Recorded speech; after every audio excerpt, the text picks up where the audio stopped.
Urdu teacher کے معزز سامعین، السلام علیکم۔ آج کی ویڈیو میں ہم بات کریں گے خارجیت کے حوالے سے۔ خارج کے لغوی معنی ظاہر، باہر اور باہر نکلی ہوئی چیز کے ہیں۔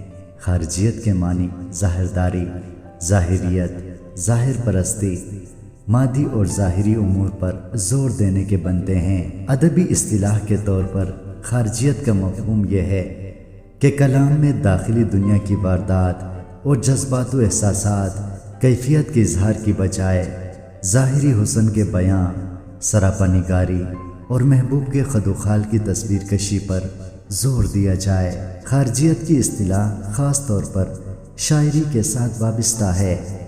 ایسی شاعری جو خارجیت کی حامل ہوتی ہے، اس میں حسن و عشق اور غم و حسرت کی ان کیفیات کو بیان نہیں کیا گیا ہوتا جو سوز و گداز پیدا کرتی ہیں، بلکہ اس میں حسن و عشق کے بدنی اور جنسی پہلو، سرمستی، عیش و نشاط کا اظہار کیا گیا ہوتا ہے۔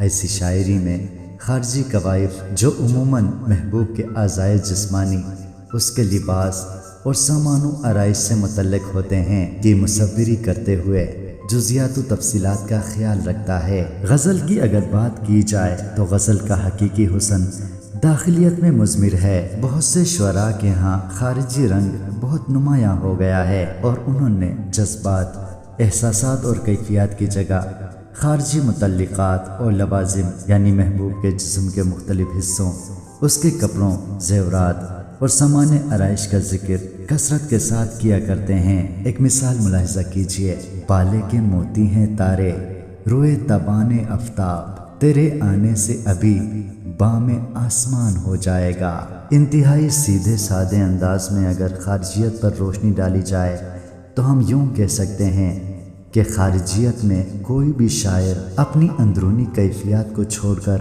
باہر دنیا کے حوالے سے شاعری کرتا ہے۔ باہر کی دنیا میں محبوب کی خوبصورتی بھی ہے، محبوب کی آرائش بھی ہے، محبوب کے کپڑے بھی ہیں اور دنیا کے نظارے بھی ہیں۔